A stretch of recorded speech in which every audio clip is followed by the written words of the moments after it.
আসসালামু আলাইকুম সবাইকে, আশা করছি সবাই ভালো আছেন। ভোজনবিলাস বাই আলাইসা চ্যানেলের সবাইকে আবার অভিনন্দন জানিয়ে শুরু করছি আমার আজকের রেসিপি।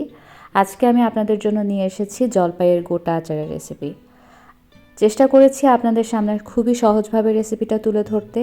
আশা করছি অন্যান্য আচারের রেসিপিগুলোর মতন এই রেসিপিটাও আপনাদের কাছে ভালো লাগবে। রেসিপিটি যদি ভালো লেগে থাকে অবশ্যই একটা লাইক দিয়ে দেবেন, শেয়ার করতে পারেন আপনার ফ্রেন্ডস অ্যান্ড ফ্যামিলির সাথে। আর ভিডিওটি যদি ভালো লেগে থাকে অবশ্যই কমেন্ট বক্সে কমেন্ট করে জানাবেন। আপনাদের মূল্যবান কমেন্টগুলো আমাকে অনুপ্রাণিত করে পরবর্তী ভিডিওগুলো বানানোর জন্য। আর হ্যাঁ, এরকম আরও অনেক মজার মজার খাবারের রেসিপি পেতে আমার চ্যানেলটা সাবস্ক্রাইব করে রাখতে ভুলবেন না। চলুন তাহলে শুরু করা যাক আমার আজকের রেসিপি। প্রথমেই আমি 1 কেজি জলপাই নিয়ে খুব ভালো মতো ধুয়ে পানিটাকে ভালো মতো ছড়িয়ে শুকিয়ে নিয়েছি। আপনারা দেখতেই পাচ্ছেন আমার জলপাইগুলো একদমই শুকনো আছে। এখন একটা ছুরির সাহায্যে জলপাইয়ের একদম বীজ পর্যন্ত ভালো মতো কেচে নিতে হবে। বীজ পর্যন্ত কেচে নিলে মশলাগুলো পরবর্তীতে খুব ভালো মতো জলপাইয়ের ভেতর ঢুকবে এবং এটা খেতে বেশি ভালো লাগবে। সেই জন্য অবশ্যই বীজ পর্যন্ত এরকম কেটে নিতে হবে। খেয়াল রাখবেন জলপাইতে যেন কোনো অতিরিক্ত পানি না থাকে, এরকম শুকনো থাকে। আচার তৈরিতে চলে আসলাম। সেই জন্য একটা পাত্রে আমি নিয়ে নিচ্ছি 1 কাপ পরিমাণ সরিষার তেল এবং এর মধ্যে শুকনো জলপাইগুলো দিয়ে দিচ্ছি। জলপাইগুলো তেলে দিয়ে দেওয়ার সময় চুলার আঁচ আমি রেখেছি মিডিয়াম এবং লোয়ের মাঝামাঝিতে। আমি এর মধ্যে 1 কাপ পরিমাণ রসুনের কোয়া দিয়ে দিচ্ছি। রসুনের কোয়াগুলোকে আমি একটু গোটা অবস্থাতেই রেখেছি, কাটাকাটি করিনি। আর দিয়ে দিয়েছি স্বাদমতো শুকনা মরিচ। আমার শুকনা মরিচগুলো যথেষ্ট ঝাল ছিল, তাই আমি কিছু শুকনা মরিচ একটু ভেঙে নিয়েছি আর বাকিগুলো গোটা অবস্থাতেই দিয়ে দিয়েছি সুন্দর ফ্লেভারের জন্য। তেলের মধ্যে এখন এগুলোকে একটু নেড়ে চেড়ে ভেজে নিতে হবে। চুলার আঁচটা অবশ্যই মিডিয়াম এবং লোয়ের মাঝামাঝিতে রাখবেন।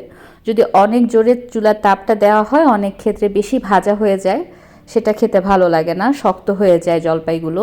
তাই চুলার আঁচটা মিডিয়াম এবং লোয়ের মাঝামাঝিতে রেখে আস্তে আস্তে ভেজে নিতে হবে। এই আচারে আমি মোট 1 কাপ পরিমাণ চিনি ব্যবহার করব। প্রথমে আধা কাপ পরিমাণ চিনি দিয়েছি এবং স্বাদমতো লবণ দিয়েছি। এখন ভালো মতো নেড়ে নিচ্ছি জলপাই এবং তেলের সাথে। চুলার আঁচটা এই পর্যায়ে আপনারা আরেকটু কমিয়ে দিতে পারেন, না হয় চিনি বেশি পুড়ে যেতে পারে। সেই জন্য চুলার আঁচটা এই পর্যায়ে আরেকটু কমিয়ে রাখাটাই শ্রেয়। বাকি যে আধা কাপ পরিমাণ চিনি আছে সেটাও দিয়ে দিচ্ছি অল্প অল্প করে এবং ভালো মতো মিশিয়ে নিচ্ছি। চিনি দেওয়ার পরে বেশি অপেক্ষা করা যাবে না, আধা কাপ পরিমাণ সিরকা দিয়ে দিচ্ছি। বেশি অপেক্ষা করলে চিনিটা অনেক সময় শক্ত হয়ে যায়, যেহেতু পুরোপুরি তেলের মধ্যে আছে চিনিটা। সেই জন্য সিরকাটা দিয়ে দিলে চিনিটা গলতে সুবিধা হবে। তাই অবশ্যই চিনি দেওয়ার পরই সিরকাটা দিয়ে নেবেন।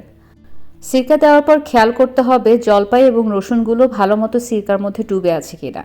যদি ডুবে না থাকে তাহলে আরও একটু সিরকা বেশি ব্যবহার করা যাবে। 5 ফোড়ন আমার এখানে লাগবে 2 টেবিল চামচ পরিমাণ, সেটা আমি দিয়ে নিচ্ছি।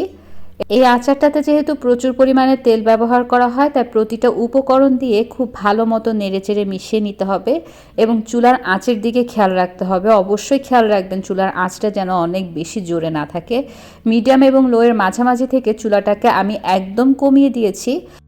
আমি এখানে বিট লবণ দিয়ে দিয়েছি আধা চা চামচ পরিমাণ। এখন জলপাইগুলোকে সেদ্ধ হওয়া পর্যন্ত অপেক্ষা করব।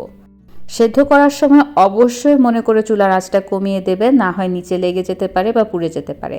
ঢাকনা দিয়ে অপেক্ষা করব 5 থেকে 7 মিনিটের মতো।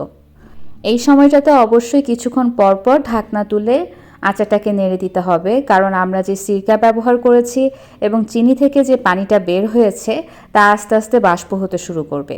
যদি নেড়ে না দেওয়া হয় তাহলে নিচে লেগে যেতে পারে। নির্দিষ্ট সময় পর আপনারা খেয়াল করবেন অতিরিক্ত পানিটা বাষ্প হয়ে গেছে এবং তেলের মধ্যে ঠিক এইভাবে জলপাইটা ভাজা হচ্ছে।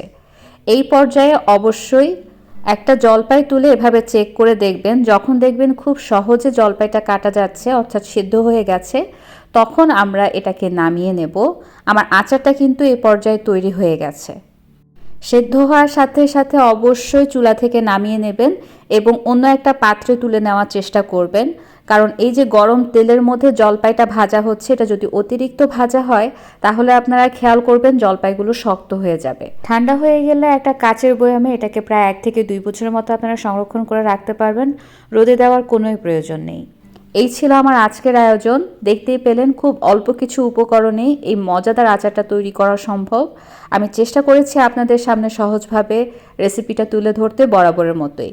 আশা করছি আপনাদের ভালো লেগেছে। পরবর্তী ভিডিও দেখার আমন্ত্রণ জানিয়ে এখানে বিদায় নিচ্ছি। আল্লাহ হাফেজ। কিপ ওয়াচিং ভোজন বিলাস বাই আলাইসা।